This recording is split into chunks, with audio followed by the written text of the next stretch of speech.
What would you do if your dying alien friend left you everything he owned, including the love of his life? When Marcus Chan received Zarthok's final gift, he thought he understood sacrifice. He was wrong. Some inheritances come with a price that transcends species, defies logic, and challenges everything humans thought they knew about loyalty, love, and what it truly means to honor the dead. In a galaxy where humans are still the newcomers, where our emotions are seen as primitive and our bonds as shallow, one man's promise to a dying friend will either prove humanity's worth or destroy everything two species have built together. Because sometimes, the greatest gift isn't what you receive, it's what you're willing to give up to prove you deserve it. This is the story of Marcus Chen, the last promise he made, and the alien princess who became both his greatest blessing and his most impossible burden. The medical bay aboard the research vessel Harmony smelled of ozone and dying hope. Marcus Chen sat beside his friend's bed, watching the slow rise and fall of Zarthok's crystalline chest as the alien's life force ebbed away like water through cracked stone. The Kethmari's natural bioluminescence had dimmed to barely visible flickers beneath his translucent skin, like dying stars in a forgotten corner of space. "You should not have stayed," Zarthok whispered, his voice carrying the musical quality that had first drawn Marcus to befriend him 3 years ago. Even now, facing death, the alien's words held that haunting beauty that made human speech seem clumsy and crude by comparison. "Your species, they do not understand the weight of witnessed death." Marcus leaned forward, his calloused human hands hovering uncertainly over his friend's cooling form. Physical contact between their species was rare, sacred in ways that humans were only beginning to understand. "That's exactly why I stayed. Someone needs to witness this properly, and I'm the only human who speaks enough Kethmari to do it right." A sound that might have been laughter escaped Zarthok's breathing slits. 3 years of study, and you still pronounce half the sacred words like a hatchling. "But your heart." Another pause as his body fought for each breath. "Your heart speaks our language better than many of my own kind." The irony wasn't lost on Marcus. He had come to the Kethmari homeworld as part of humanity's first deep space archaeological expedition, seeking to understand an ancient civilization through their ruins and artifacts. Instead, he had found living people with a culture so rich and complex that it made human society seem like a children's game. The Kethmari had been spacefaring for over 10,000 years, their empire spanning dozens of star systems, their understanding of the universe so advanced that they treated humans like curious pets who had just learned to walk upright. Yet somehow, impossibly, Marcus had found acceptance among them. Not as an equal, but was still generations away, but as something more valuable, a bridge between worlds. "The plague," Zarthok continued, his bioluminescence pulsing in patterns that Marcus had learned indicated deep pain, "it was never supposed to affect us. Our immunity to biological agents was one of our greatest achievements." His voice grew bitter, an emotion that sat strangely on the usually serene alien. 15 millennia of genetic modification, and we are brought low by something that your kind would call a common cold. Marcus nodded grimly. The Kethmari plague, as the human scientists had dubbed it, was indeed similar to a terrestrial influenza variant. What made it devastating was the Kethmari's complete lack of natural resistance. Their ancestors had engineered disease out of their society so completely that when a mutated strain jumped species from a recently contacted world, it swept through their population like fire through dry grass. Humans, with their messy, chaotic immune systems shaped by millions of years of constant warfare against every pathogen on Earth, were completely unaffected. They could carry the virus without symptoms, making them unwitting vectors of death to the very people they had come to study and learn from. "The Council wants to quarantine all human contact," Marcus said quietly. "They're calling for our immediate deportation from all Kethmari worlds." "They are afraid," Zarthok replied, his pattern shifting to what Marcus recognized as profound sadness.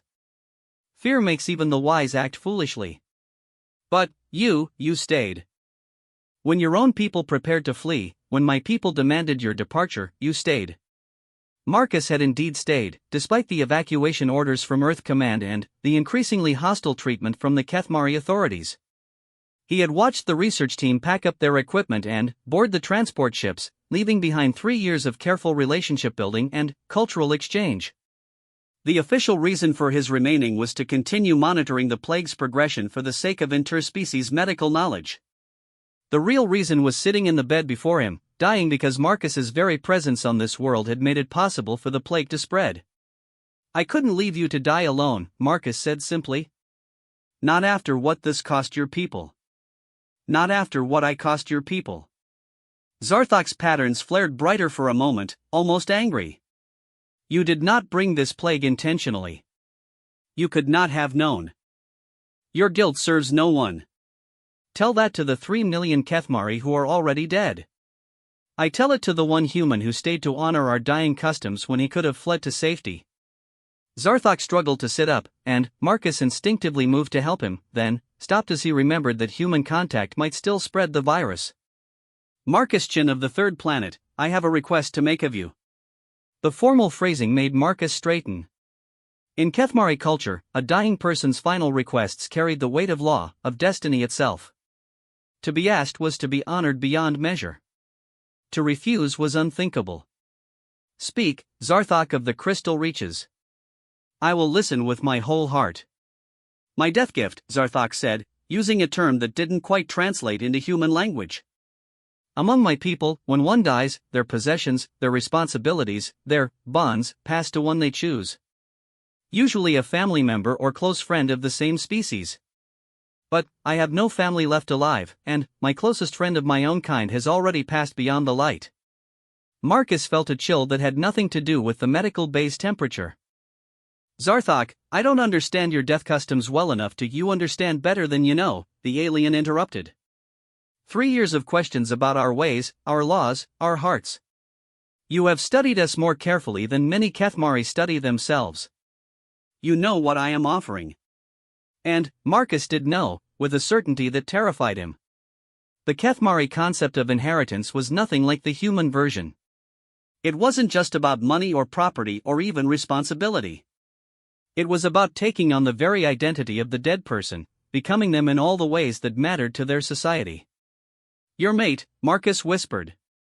Sythria. You want me to, she would become my responsibility. More than responsibility.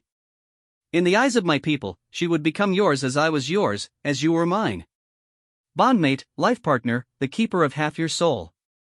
Zarthok's pattern shifted to something Marcus had never seen before, a complex weaving of colors that spoke of desperate hope and terrible sorrow. She is perfect, Marcus. Perfect and strong and wise beyond her years. She deserves someone who will honor what we built together. Marcus's mind reeled. Sythria was indeed remarkable, a scientist and artist whose work had helped shape Kethmari culture for the past century. She was also the most beautiful being Marcus had ever encountered, with intelligence that made human geniuses look like children and a grace that made human movement seem crude and clumsy. She was, in every way that mattered, completely beyond his reach.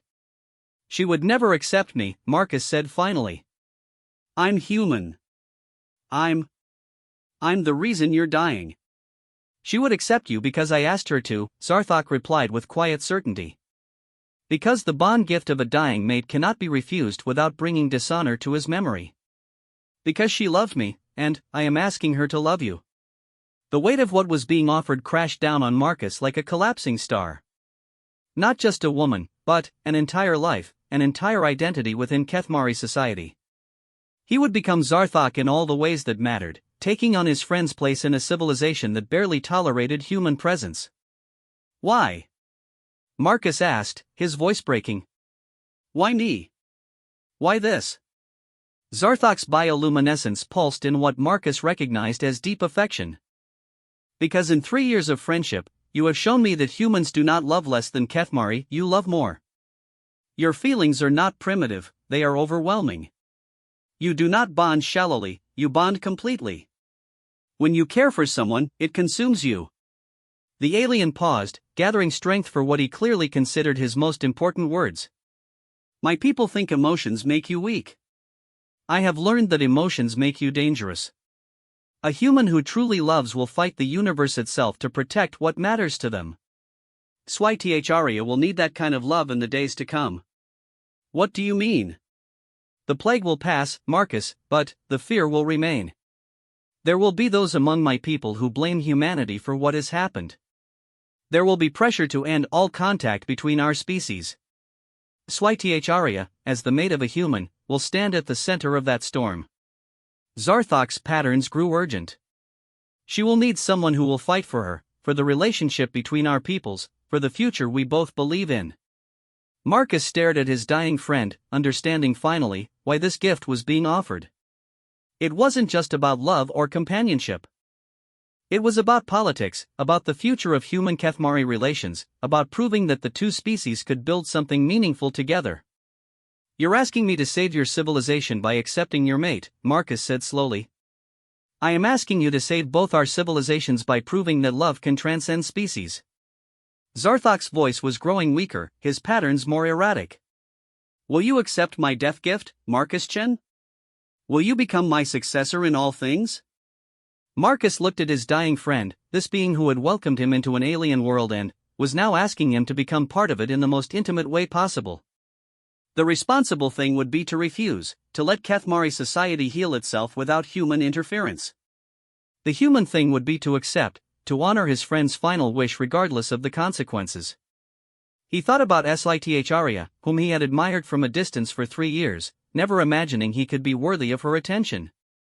He thought about the growing tensions between their species, the fear and anger that threatened to destroy everything they had built. He thought about what his friend was really asking, not just to love someone, but to become someone completely different than who he was. "I accept," Marcus said quietly, and felt the weight of destiny settle on his shoulders like a cloak made of stars. Zarthok's patterns flared one final time, bright enough to illuminate the entire medical bay. "Then, let the witness death begin," he whispered. "And let the gift bonding commence. By the authority of the dying and the power of choice, I name Marcus Chen of the third planet as my heir, my successor, and the keeper of all I held dear." The formal words triggered something in the medical base systems, and Marcus heard the soft chime that indicated the ceremony was being recorded for transmission to the Kethmari homeworld.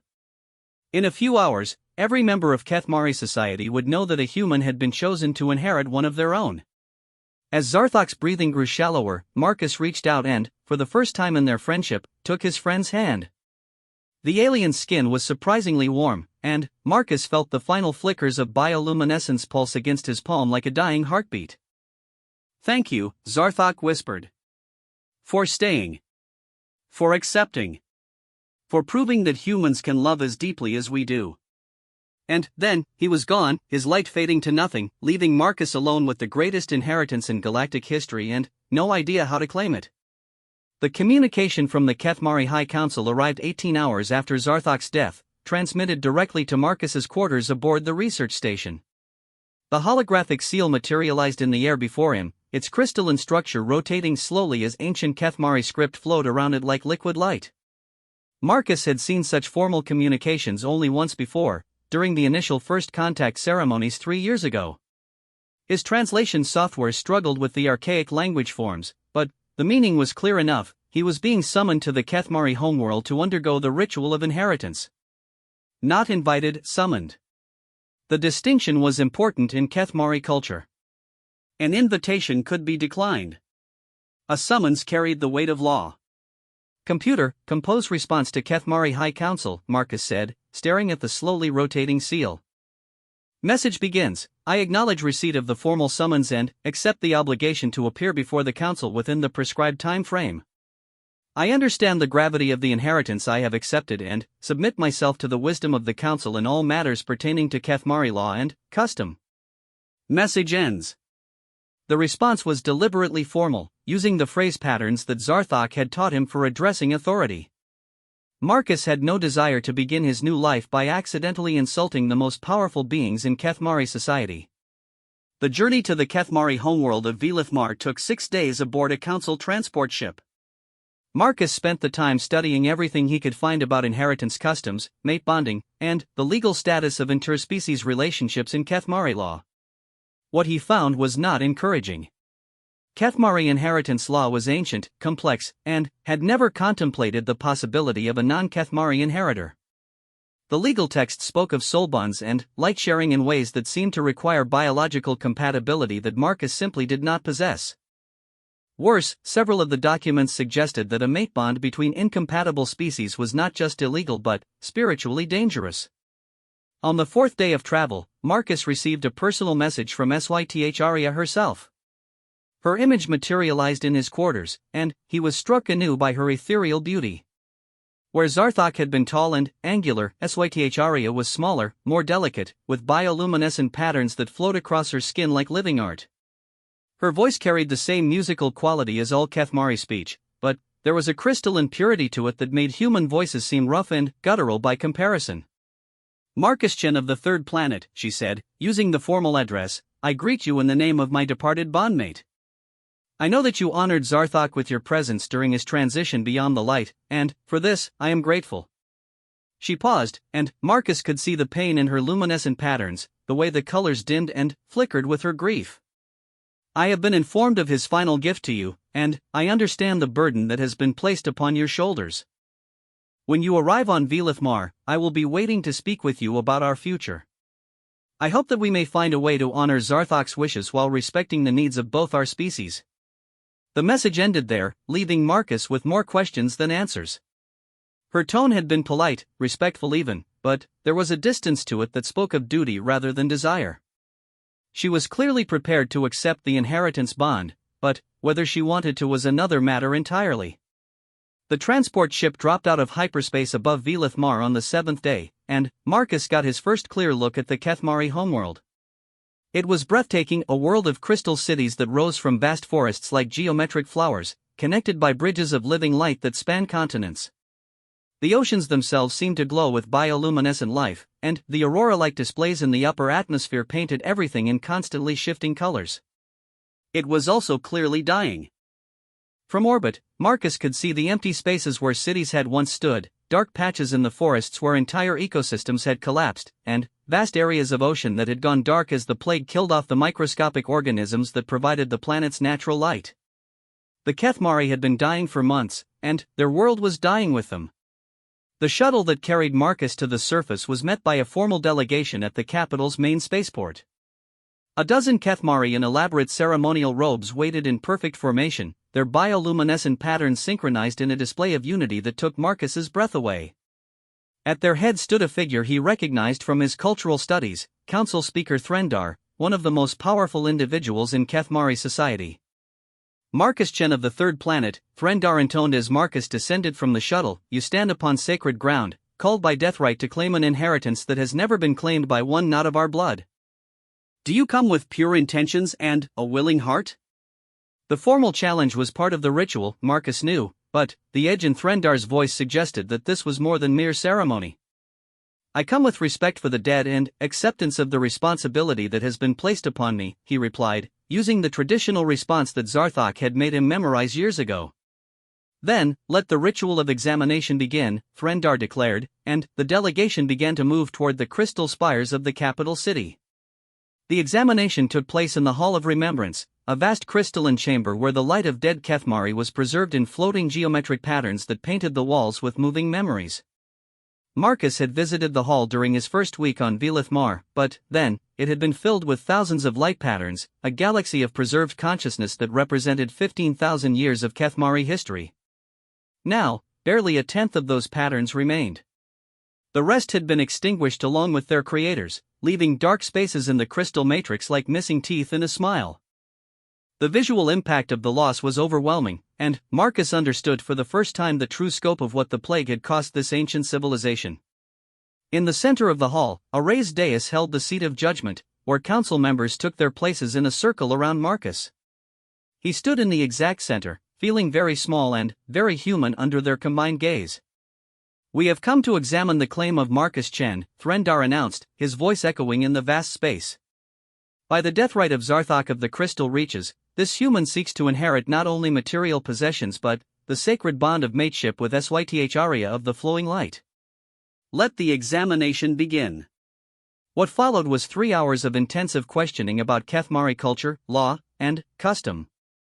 Marcus found himself explaining fine points of inheritance rights, the spiritual significance of mate bonding, and the proper procedures for honoring ancestral memory. The council members asked their questions in rapid succession, switching between languages and dialects to test his comprehension. To his surprise, Marcus found that he knew more than he had realized. 3 years of careful study and constant conversation with Zarthok had given him a deep understanding of Kethmari society, deeper than many humans who had spent decades studying the species from academic distance.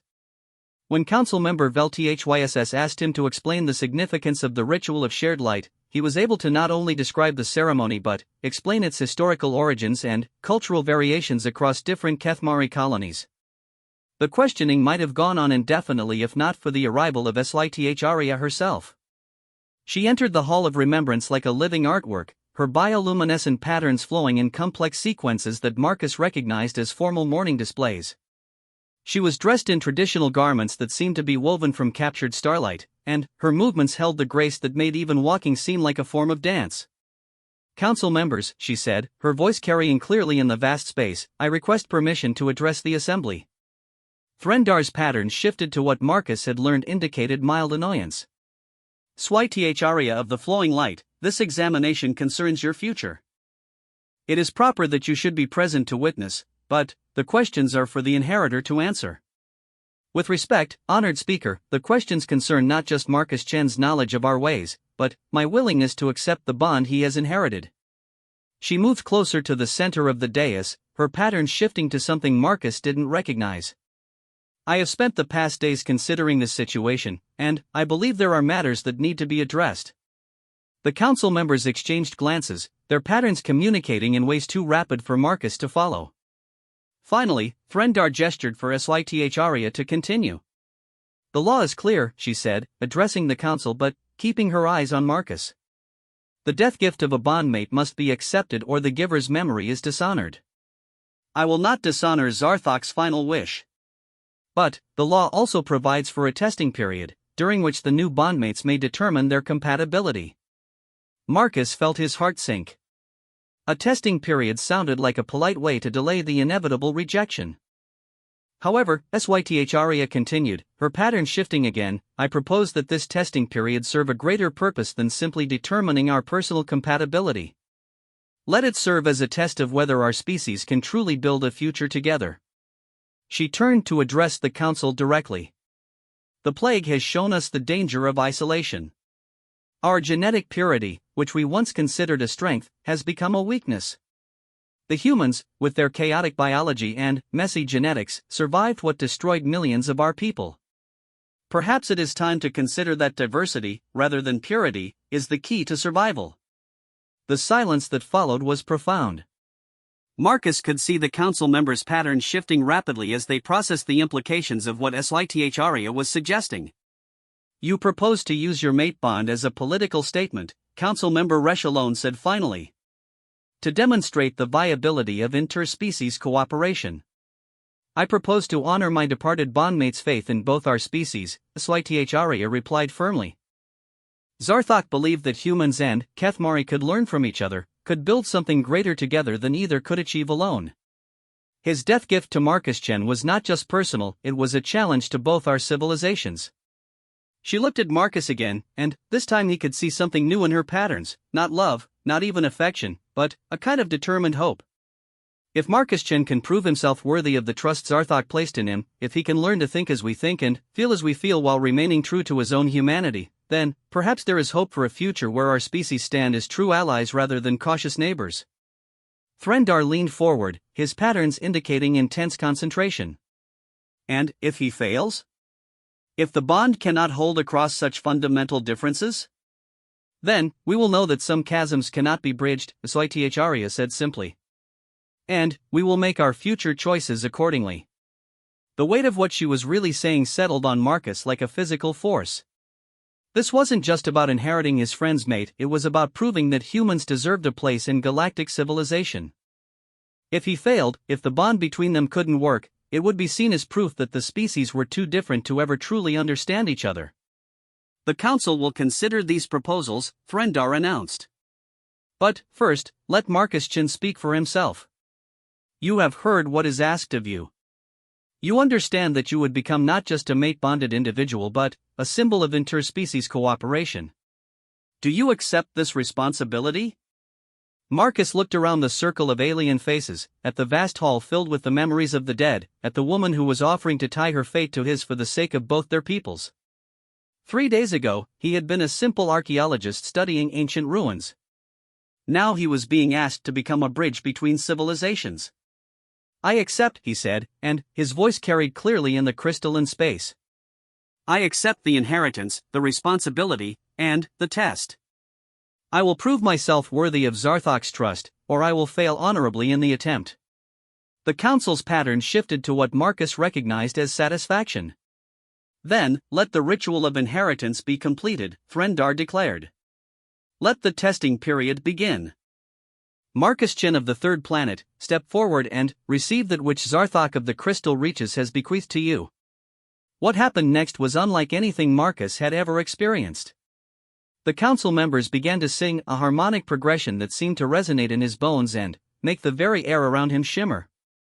The light patterns in the hall began to move, swirling around the dais in complex spirals that told the story of Zarthok's life in pure visual narrative. Swytharya approached him, carrying a crystalline device that pulsed with the same rhythm as Kethmari heartbeats. This is the bondlight, she said, her voice somehow audible despite the singing. It contains the essence of what Zarthok and I shared, memories, experiences, the accumulated understanding of our time together. If you accept it, you will carry a part of him with you always. Marcus reached out and took the device, feeling it warm to his touch. As soon as his fingers closed around it, the world exploded into light and sensation. For a moment that lasted forever, he was Zarthok, feeling the alien's memories, his love for Swytharya, his hopes for the future, his fears about the plague, his desperate wish that the bond he was creating might somehow save both their species from the growing darkness between them. When the vision ended, Marcus found himself on his knees, tears streaming down his face. But he was not alone. Swytharya knelt beside him, her hand resting gently on his shoulder, her patterns now showing something that might have been the beginning of understanding. Welcome to your inheritance, Marcus Chen, she said softly.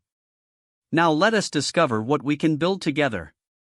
The dwelling that had belonged to Zarthok stood on the edge of the capital city, where the crystal spires gave way to the vast forests that covered most of Velith Mar.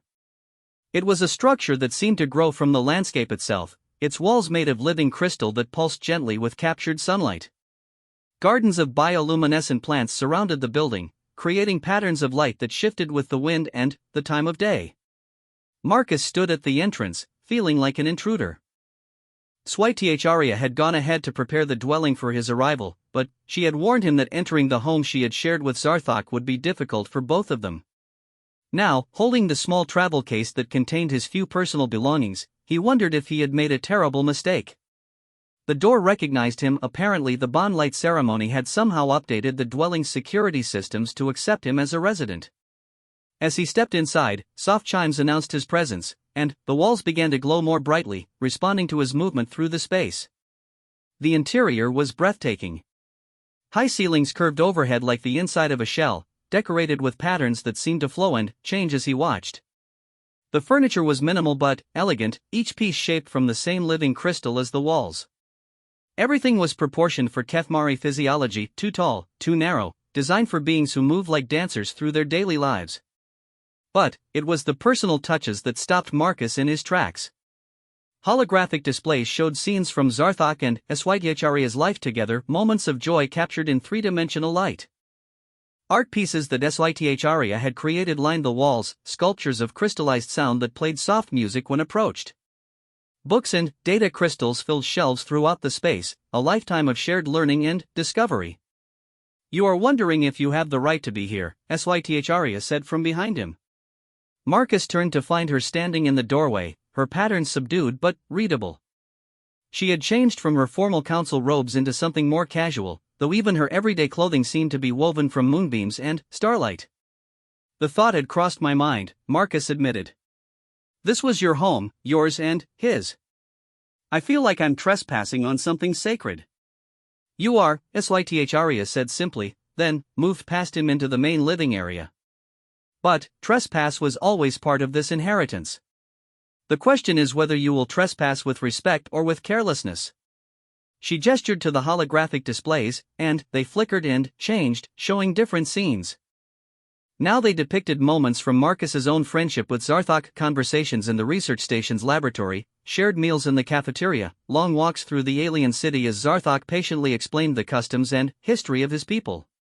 He prepared this, Swytharya explained. During his final days, he updated the dwelling's memory systems to include you. He wanted this to become our home, not just his and mine. Marcus stared at the images of himself, seeing his 3-year friendship with Zarthok from angles he had never considered. In one display, he was arguing passionately about some point of archaeological interpretation, his hands moving in the animated gestures that Kethmari found endlessly amusing. In another, he was listening with complete attention as Zarthok explained a complex point of Kethmari philosophy, his face showing the intense concentration that had become his trademark during their discussions. He loved you, Syth said quietly. Not as I loved him, but as a brother, as a kindred spirit who shared his passion for understanding. When he spoke of you to me, his patterns would shift to the colors of joy and discovery. The words hit Marcus harder than any formal ceremony could have. I loved him too. He was the best friend I've ever had, for many species. Then, perhaps that is where we begin, Syth said. Not with the bond requirements of mateship, but with the shared grief of those who loved Zarthok and wished to honor his memory. Over the following days, they developed a routine that felt both natural and impossibly strange. Marcus had taken indefinite leave from his archaeological duties, ostensibly to deal with his inheritance, but really to navigate the complex process of learning to live with an alien mate. Each morning, they would share the Kethmari equivalent of breakfast, a meal of crystallized nutrients and energy-rich liquids that tasted like liquid starlight.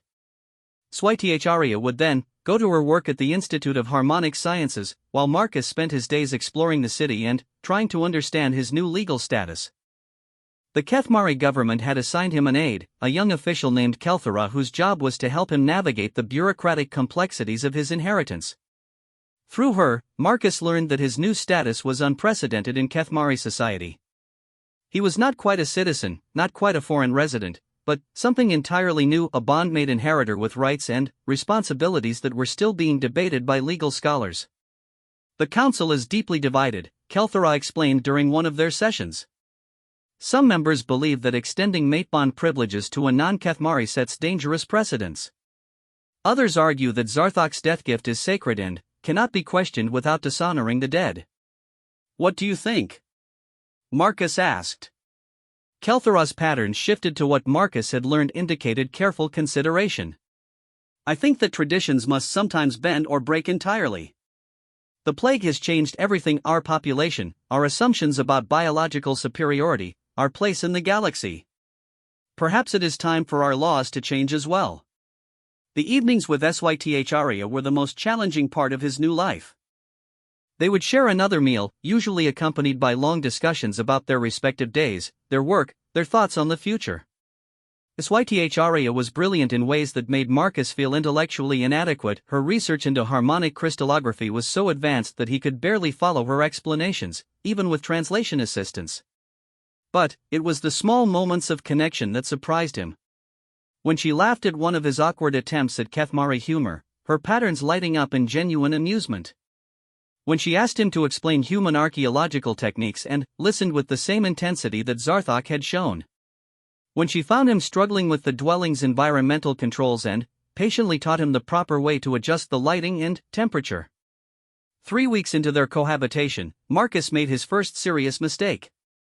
He had been exploring the dwelling's lower levels, areas that Syth had not specifically forbidden but had not encouraged him to visit either. In what appeared to be a private study, he found a collection of memory crystals labeled in archaic Kethmari script. His curiosity overcame his caution, and he activated one of the crystals in the room's display system. The holographic scene that materialized around him was intensely intimate. Syth and Zarthok in their most private moments, their patterns synchronized in the complex light displays that accompanied Kethmari mating.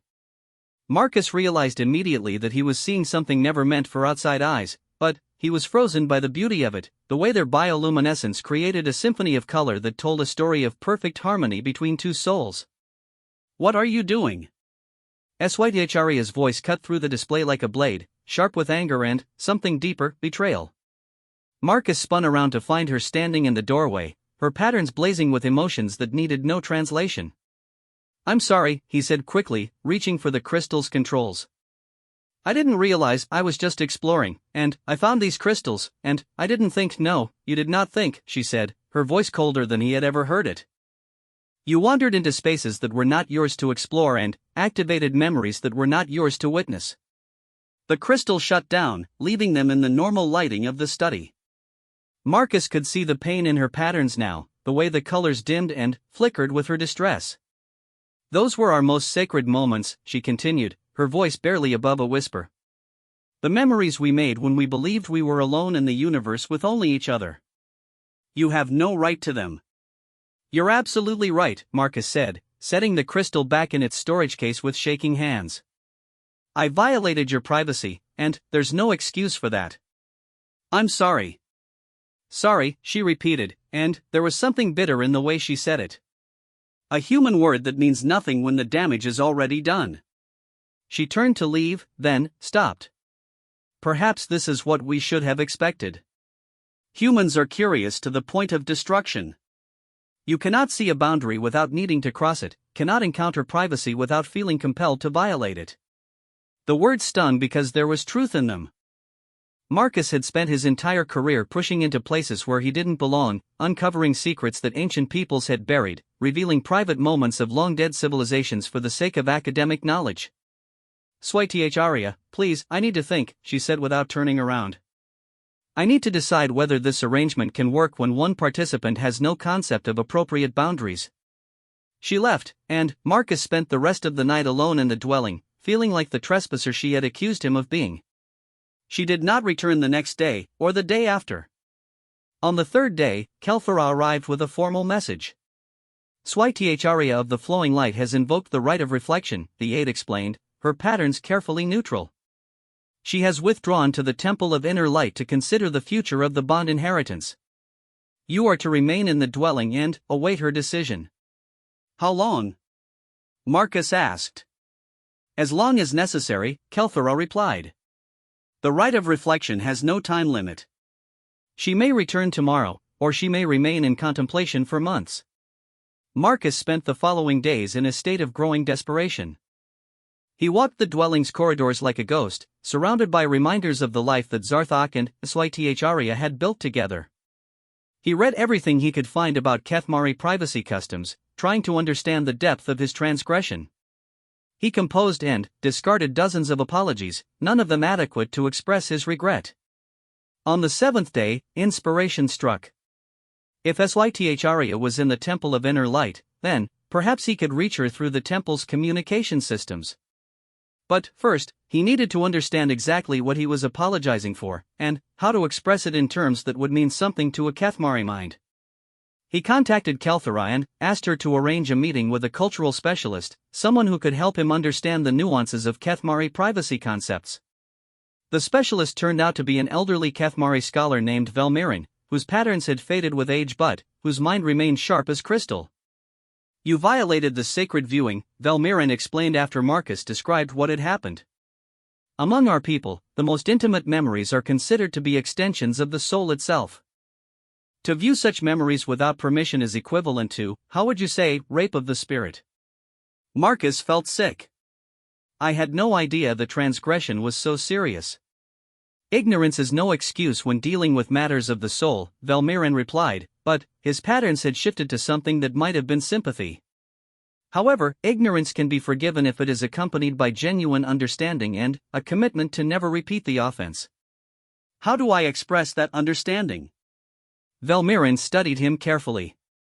Tell me, Marcus-chan, why did you view those memories? What drove you to activate the crystal? Marcus thought carefully before answering. Curiosity, yes, but more than that. I wanted to understand what I had inherited, what kind of relationship Zarthok and HFY had shared. I wanted to see what perfect love looked like between Kethmari. Ah, Velmirin said, his pattern shifting to something Marcus didn't recognize. You sought to learn from their love so that you might build your own. I suppose so, yes. Then, perhaps there is hope. Your motivation was not malicious, merely misguided. You sought understanding but chose the wrong path to find it. The old scholar leaned forward. Tell me, what did you see in those memories? Marcus hesitated, feeling like he was compounding his violation by discussing what he had witnessed. But Velmirin's patterns encouraged honesty. perfect harmony, Marcus said finally. Two souls moving as one, their patterns synchronized in ways that created something beautiful beyond words. I saw what I could never have with Sythra, because I'm not Kethmari. I can't share light patterns with her. I can't synchronize my soul with hers the way Zarthok could. And that is exactly what you must tell her, Velmiran said firmly. Not just that you are sorry for the violation, but why you committed it. Not just that you understand her anger, but that you understand your own inadequacy. 2 days later, Marcus stood before the Temple of Inner Light, a crystalline spire that rose from the center of the city like a frozen flame. The temple's outer walls were transparent, allowing the bioluminescent patterns of the worshippers within to create a constantly shifting display of spiritual contemplation. The priest who greeted him was ancient even by Kethmari standards, her patterns so faded they were barely visible. But her voice still carried the musical authority of her position. Marcus Chin of the third planet, she intoned, you seek communion with one who has claimed the right of reflection. State your purpose and the nature of your need. I seek to offer apology for a grave violation of trust, Marcus replied, using the formal language that Velmiran had taught him. I have wronged Sythra of the flowing light through ignorance and misguided desire for understanding. I wish to express my sorrow and my commitment to learning better ways. The priest studied him for a long moment. Sythra of the flowing light has been expecting you. You may enter the chamber of reflection, but you must abide by the sacred protocols. No sudden movements, no raised voices, no attempts to touch or approach without permission. Do you agree to these conditions? I agree. The chamber of reflection was a spherical room in the heart of the temple, its walls covered with crystals that captured and amplified the bioluminescent patterns of those within. Sythra knelt in the exact center of the space, her patterns flowing in slow, meditative rhythms that spoke of deep contemplation. She did not look up as Marcus entered, but her patterns shifted slightly, acknowledging his presence. I have come to apologize, Marcus said, kneeling at the edge of the chamber as protocol demanded. And to confess the truth of my transgression. Speak, she said simply. Marcus took a deep breath and began the apology that Velmiran had helped him craft, speaking in formal Kethmari and choosing his words with the care of a diplomat negotiating a peace treaty. He acknowledged the violation, accepted full responsibility for his actions, and promised to respect all boundaries in the future. But then, he went beyond the formal apology to something deeper. I viewed your sacred memories because I was afraid, he said, switching to the more intimate language patterns that Zarthok had taught him.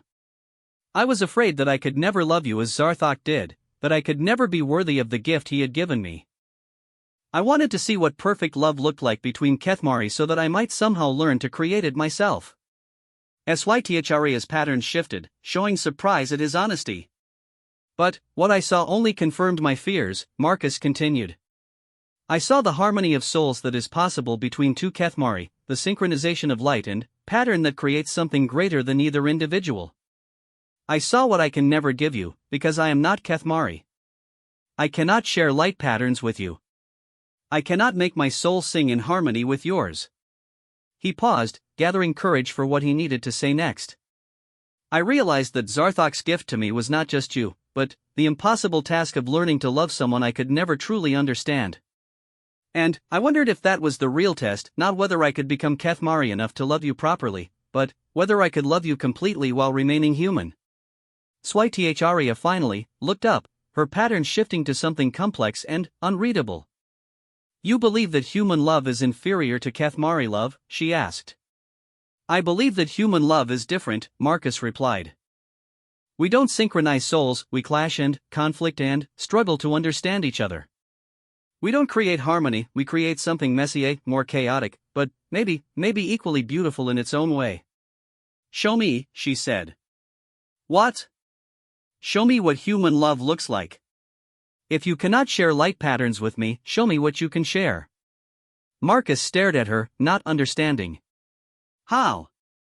Sythra rose gracefully to her feet and moved closer to him, though she still maintained the formal distance required by temple protocol. You have seen my most intimate memories with Zarthok, she said. Perhaps it is time for you to share your most intimate memories with me. Tell me about human love. Tell me what it means to bond with someone without the ability to share souls. And so, in the sacred space of the Temple of Inner Light, Marcus began to speak about love as humans understood it. He told her about his parents, who had been married for 40 years and still argued about everything but loved each other with a fierce devotion that time could not touch. He spoke about friends who had supported each other through tragedy and triumph without needing to share thoughts or feelings directly. He talked about the human capacity for love that transcended understanding, for bonds that grew stronger through conflict rather than weaker. He described the beauty of loving someone completely different from yourself, of finding harmony not through synchronization but through the dance of two separate souls choosing to move together. As he spoke, HFY's patterns began to shift in ways he had never seen before, not the harmonious flows of Kethmari emotion, but something more chaotic, more unpredictable. Something that looked almost human. Your love is not inferior, she said when he finished.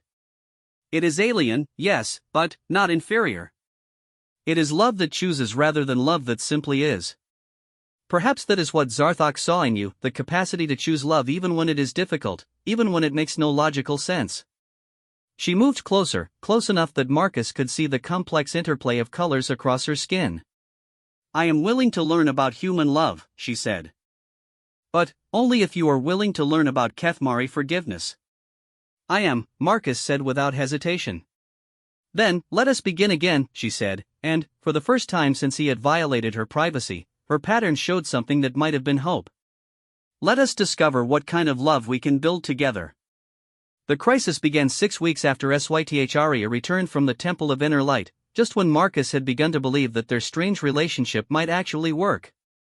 He woke to find her standing in their shared living space, her patterns blazing with an intensity that spoke of barely controlled emotion. In her hands she held a communication crystal that pulsed with urgent priority signals. What's happened? Marcus asked, immediately alert despite the early hour. The hegemony of Veltar has filed a formal complaint with the Galactic Council, she said, her voice tight with controlled anger.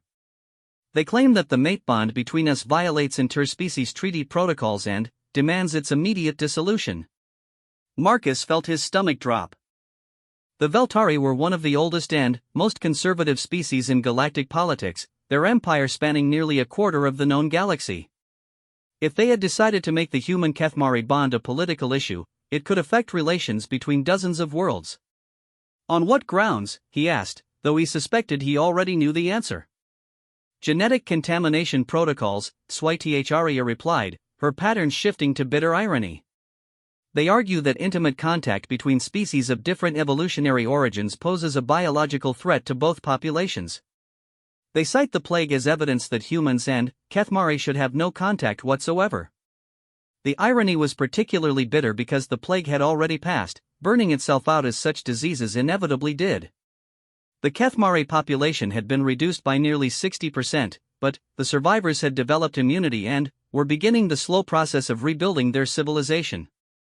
The worst was over, but the fear lingered. There's more, Sythra continued. The Veltari ambassador has requested a formal hearing before the Galactic Council. They want to use our bond as a test case to establish legal precedents for interspecies contact. If they succeed. She didn't need to finish the sentence. If the Galactic Council ruled that intimate bonds between species were illegal, it would effectively quarantine every world, ending the careful process of cultural exchange and cooperation that had been building for centuries. When is the hearing? Marcus asked. 3 weeks. We are both required to appear and testify about the nature of our relationship. Her pattern shifted to something that might have been fear. Marcus, I need you to understand what this means. The Veltari are not simply arguing against our bond, they are arguing against the entire concept of interspecies cooperation. If they convince the Council that intimate contact between species is inherently dangerous, it will set back galactic civilization by millennia. Marcus sat down heavily, the weight of the situation settling on his shoulders like a physical burden. When he had accepted Zarthok's inheritance, he had thought the biggest challenge would be learning to love an alien woman. He had never imagined that their relationship would become a symbol for the future of galactic politics. What do we need to do to prepare? He asked. Prove that our bond is real, Sythra said simply. The Veltari will argue that our relationship is a political arrangement, a cynical attempt to circumvent quarantine protocols. We must demonstrate that what we have built together is genuine emotional and spiritual connection, not mere convenience. The problem was that Marcus wasn't entirely sure their bond was genuine. Over the past weeks, they had developed a comfortable partnership, even moments of real affection.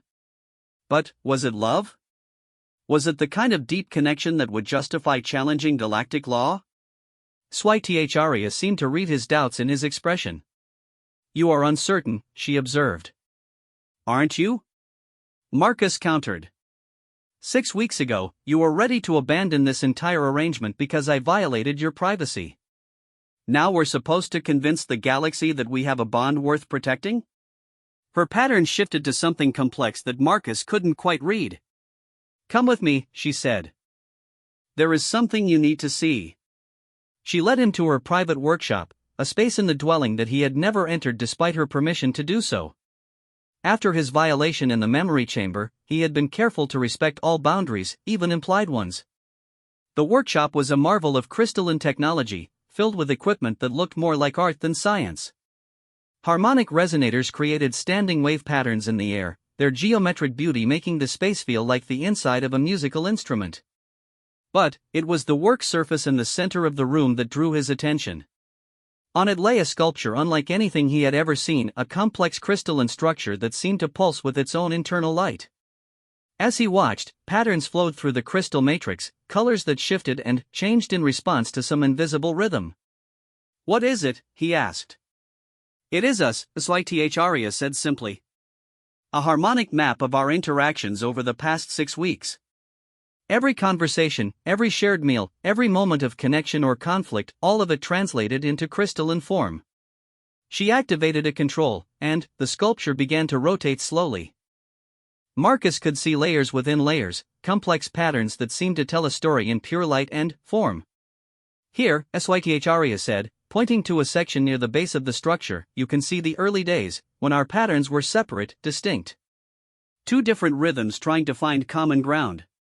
The crystal in that area showed jagged, discordant patterns, beautiful in their own way, but clearly representing 2 incompatible systems trying to coexist. And here," she continued, pointing higher in the structure, "is the crisis, when you violated my privacy and I withdrew. That section of the crystal was dark, almost black, with only faint traces of light where their lives had intersected. But, look at this," she said, indicating the upper portions of the sculpture. "Look what has grown between us since my return from the temple." Marcus stared in wonder at the patterns in the upper crystal matrix. They were still distinct, clearly representing 2 different types of consciousness, but they had begun to interweave in complex ways. Human chaos and Kethmari harmony dancing together to create something that was neither purely ordered nor purely random, but somehow perfect in its imperfection. "We are not synchronized like Zarthok and I were," HFY explained. "We do not create harmony. But, we create something else, something I had never seen before. We create counterpoint. Musical complexity born from the interaction of different themes." She touched another control, and the sculpture began to emit sound, a complex musical progression that seemed to capture the essence of their relationship in pure audio form. It was beautiful, but it was also challenging, unpredictable, full of moments where the melodies seemed about to clash before finding unexpected resolution. "This is what we must show the Galactic Council," HFY said. "Not that we have learned to love like Kethmari, but that we have discovered an entirely new way of loving. A way that celebrates difference rather than trying to eliminate it." Marcus listened to the music of their relationship, seeing for the first time what they had actually accomplished. They had not created the perfect harmony that Zarthok and HFY had shared, but they had created something equally valuable, a partnership that grew stronger through diversity rather than weaker. "How do we demonstrate this to beings who have never experienced it themselves?" he asked. "We let them see us as we truly are," HFY replied.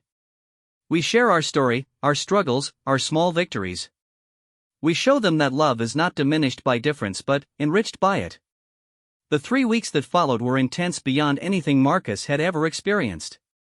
They worked with Kethmari legal scholars to prepare their testimony, consulted with human diplomatic experts about galactic politics, and spent hours each day deepening their own understanding of what they had built together. The harmonic sculpture became their guide, showing them patterns in their relationship that they had not consciously noticed. They discovered that their conflicts were not destructive but creative, generating new solutions to problems that neither could have solved alone. They found that their differences in communication style, rather than being obstacles, had forced them both to develop new ways of expressing themselves. Most importantly, they realized that they had fallen in love without noticing it. It wasn't the grand passion of human romance or the perfect harmony of Kethmari soul bonding. It was something quieter, more subtle, a deep appreciation for each other's unique perspective, a genuine enjoyment of each other's company, a growing sense that they were better together than either was alone. The Galactic Council hearing took place on the neutral station of Havensgate, a massive construct that orbited between the territories of the major galactic powers. Representatives from 43 different species gathered in the Great Assembly Chamber, their various forms of communication creating a symphony of sound, light, and electromagnetic radiation that challenged even the station's advanced translation systems. Marcus and HFY Arya sat at the center of it all, feeling very small under the combined attention of so many alien minds. The Veltari delegation occupied the prosecution position, their crystalline forms radiating the cold perfection that their species valued above all else.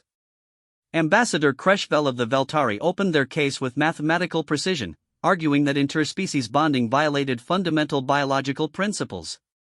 They presented genetic analyses showing the incompatibility between human and Kethmari physiology, epidemiological data about disease transmission, and psychological studies suggesting that intimate contact between species led to mental instability. The evidence is clear, Kreshvel concluded, their translated voice carrying no emotion whatsoever. Intimate contact between species of different evolutionary origins is inherently dangerous to both participants and to their respective civilizations. The bond between these two individuals represents an existential threat to galactic stability. When it came time for Marcus and HFY Arya to present their defense, they chose an approach that surprised everyone in the chamber. Instead of arguing with the Veltari data or challenging their conclusions, they simply showed the harmonic sculpture. The crystalline structure materialized in the center of the chamber, its complex light patterns visible to all present. As it rotated slowly, HFY Arya began to explain what they were seeing.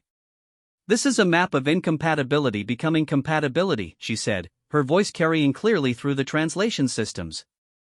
"It shows two completely different forms of consciousness learning to interact not by becoming the same, but by celebrating their differences." She guided the assembly's attention through the various layers of the sculpture, explaining how their early conflicts had evolved into creative tensions, how their communication difficulties had led to breakthrough innovations in interspecies understanding, how their very biological incompatibility had forced them to develop new forms of intimacy based on emotional rather than physical connection. "The Veltari speak of danger," HFY Arya continued, "but they misunderstand the nature of that danger. Yes, intimate contact between species is risky. It forces us to question our assumptions, to challenge our comfortable beliefs, to grow beyond what we thought was possible. It is the danger of evolution itself."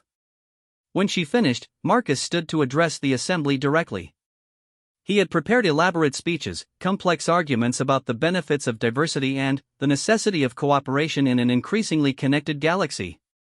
But, standing before the representatives of 43 worlds, surrounded by the evidence of what he and HFY Arya had built together, he found himself speaking from the heart instead. "6 months ago, I thought I understood love," he said. "I thought it meant finding someone compatible, someone who shared your interests and your values and your way of looking at the world. Then, I inherited a mate from an alien species, and I discovered that I understood nothing at all." He gestured to the sculpture, its patterns still flowing in the complex dance that represented their relationship. "Love, real love, is not about compatibility. It's about the choice to care for someone even when they confuse you, challenge you, force you to become something more than you thought you could be. HFY Arya and I are not compatible. Our biologies, our psychologies, our entire ways of experiencing reality are fundamentally different. But we choose, every day, to build something together despite those differences." Marcus looked around the chamber, meeting the various optical organs of dozens of different species. "You want to know if interspecies bonding is dangerous?" Yes, it is. It's terrifying. It requires you to admit that your way of seeing the universe is not the only way, that other perspectives have value, that growth sometimes means abandoning everything you thought you knew about yourself. But that danger is also an opportunity, the opportunity to become more than any of us could be alone. The debate that followed lasted for hours. Representatives argued about biological compatibility, cultural contamination, and the risks of emotional chaos spreading through galactic civilization. Some species supported the right of individuals to form bonds across species lines, while others demanded strict quarantine protocols to prevent what they saw as inevitable disaster. In the end, the vote was closer than anyone had expected: 22 species in favor of maintaining interspecies contact rights, 20 in favor of quarantine protocols, and 1 abstention. The single vote that decided the issue came from an unexpected source: the Veltari themselves. Ambassador Kreshvel stood before the assembly, their crystalline form unchanged but somehow conveying a sense of internal conflict. The hegemony of Veltar has always valued perfection, order, and the elimination of chaos from our civilization, they said. We brought this challenge because we believed that interspecies bonding represented a threat to that perfection. They paused, and Marcus could see other members of the Veltari delegation shifting in what might have been surprise or disapproval. However, Kreshvel continued, we have observed something in the testimony of these two individuals that challenges our assumptions. They have achieved something that we, in all our pursuit of perfection, have never accomplished. They have created beauty from incompatibility, strength from difference, harmony from discord. The ambassador's form shifted slightly, patterns of light playing across their crystalline surface. Perhaps our pursuit of perfection has been limiting. Perhaps there is value in the chaos that these two represent, value that our mathematical models cannot quantify but which exists nonetheless. The hegemony of Veltar withdraws its challenge and abstains from the vote. The final tally: 22 in favor, 20 opposed, 2 abstentions. Interspecies bonding would remain legal under galactic law. As the assembly dissolved into celebration and debate, Marcus felt Switacharya's hand slip into his, a gesture of physical contact that would have been impossible when they first met but which now felt as natural as breathing. We did it, she said, her patterns bright with something that looked very much like human joy. No, Marcus corrected, squeezing her hand gently. We became it. We became proof that love can transcend any difference, overcome any obstacle, bridge any gap between souls. They stood together in the center of the great chamber, surrounded by representatives of dozens of worlds, having just changed the course of galactic civilization by the simple act of choosing to love each other despite everything that said they shouldn't. It wasn't the ending that either of them had expected when Zarthok made his dying gift, but it was something far more valuable, the beginning of a future where difference was celebrated rather than feared, where love was measured not by compatibility but by courage, where the vast diversity of the galaxy could come together to create something beautiful beyond imagination. And, in that moment, Marcus finally understood what Zarthok had really given him. Not just a mate, not just an inheritance, but the opportunity to prove that humanity's greatest strength, their ability to love across any divide, could change the galaxy itself. 2 years after the Galactic Council hearing, Marcus stood in the garden of their dwelling, watching Switacharya work with a group of young Kathmari students. She was teaching them about interspecies communication, using their relationship as a living example of how different forms of consciousness could learn to understand each other. The garden itself had changed dramatically since Marcus first arrived on Velithmar. What had once been purely Kathmarian design, geometric patterns of bioluminescent plants arranged in perfect symmetry, now showed the influence of human aesthetic sensibilities. Curved paths wound between the light gardens, leading to small groves where earth plants grew alongside alien species, creating combinations that were beautiful precisely because they shouldn't have worked. It was, Marcus had come to understand, a perfect metaphor for their marriage. Teacher Switacharya, one of the students asked, her young voice carrying the musical quality that made even childish questions sound like poetry, why do humans speak with their faces as much as their voices? Switacharya's pattern shifted to what Marcus recognized as amused affection. An excellent question, Thyss. Marcus, would you explain human facial expressions to our students? Marcus looked up from the human tomato plants he had been tending, a gift from Earth that was somehow thriving in alien soil, and walked over to join the group. The young Kathmari watched him with the intense curiosity that their species brought to all forms of learning. Human faces are very flexible, Marcus began, deliberately exaggerating his expressions as he spoke. We evolved to communicate emotions and intentions through tiny muscle movements. Watch. He demonstrated happiness, sadness, anger, and surprise, explaining how each expression conveyed different information. But, how do you control it? Another student asked. Your face patterns change without your conscious direction. How do you know what message you are sending? It was a profound question that struck at the heart of human Kethmari differences. The Kethmari controlled their bioluminescent patterns consciously, choosing what to communicate and when. Humans broadcast their emotions constantly, often without realizing it. We don't always control it, Marcus admitted. Sometimes our faces reveal what we're feeling even when we don't want them to. It can be embarrassing, but it also means that human communication is often more honest than we intend it to be. Inefficient, observed the eldest student, though her patterns suggested fascination rather than criticism. Inefficient, yes, Sytharia agreed, but also beautiful in its unpredictability. Humans say things with their faces that they would never say with their words, creating layers of meaning that make every conversation an adventure in interpretation. The lesson continued for another hour, covering everything from human gesture language to the way emotions affected vocal tone. Marcus found himself learning as much as the students, seeing his own species through alien eyes and discovering aspects of human communication he had never consciously noticed. As the students departed for their next class, one of them, a particularly precocious young male named Kreshthin, lingered behind. Teacher Marcus, he said formally, I have a question that is not part of the curriculum. Ask, Marcus replied, settling into the patient mode that teaching had cultivated in him. My birth parents are concerned about the influence of human culture on traditional Kethmari values. They believe that too much contact with humans will make our people chaotic.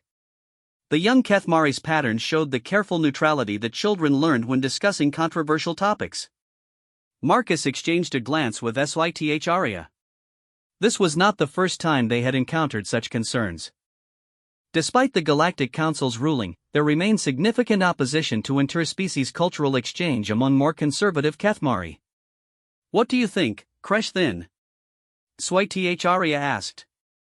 Have you become chaotic from learning about human culture? The student's pattern shifted to something that might have been embarrassment. I have begun to appreciate unpredictability. When I create light sculptures now, I sometimes introduce random elements to see what emerges. My instructors say this is not proper technique. But, do you like the results? Marcus asked. Yes, Kreshthin admitted. The sculptures are livelier. More surprising. They make people feel emotions they did not expect to feel. Then, perhaps, Sytharia said gently, chaos is not always destructive. Perhaps sometimes it is creative. The student left with much to consider, and Marcus and Sytharia were alone in their garden for the first time in days. The teaching schedule they had developed was intensive, 3 days each week working with Kethmari students, 2 days consulting with human diplomatic teams, and regular sessions with mixed groups from various species who were curious about interspecies relationships. Tired? Sytharia asked, settling beside him on the bench they had installed beneath a hybrid tree that grew both earth apples and Kethmari light fruits. Fulfilled, Marcus corrected. 2 years ago, I was just an archaeologist studying dead civilizations. Now I'm helping to build living bridges between species. It's exhausting, but it's also the most meaningful work I've ever done. Sytharia's pattern shifted to contentment. Zarthak would be proud. When he gave you his inheritance, I do not think he envisioned that it would lead to an entirely new field of study. The field they had helped create was called interspecies harmony theory, though Marcus privately thought the name was too grand for what was essentially applied empathy. Universities across the galaxy were beginning to offer courses in cross-cultural emotional intelligence, and several species had established exchange programs specifically designed to foster the kind of constructive chaos that the human-Kethmari partnership had demonstrated. Speaking of Zarthak, Marcus said, reaching into his pocket to withdraw a small communication crystal, I received a message today from the archive keepers. They want to include our story in the Memorial of the Fallen. The memorial was the Kethmari's most sacred historical record, a crystalline matrix that preserved the stories of those who had died during the Plague years. To be included was one of the highest honors their society could bestow. They want to record our testimony about Zarthok's final gift and its consequences, Marcus continued. Our relationship would become part of official Kethmari history. Sytacharya's patterns shifted through several complex emotional states before settling.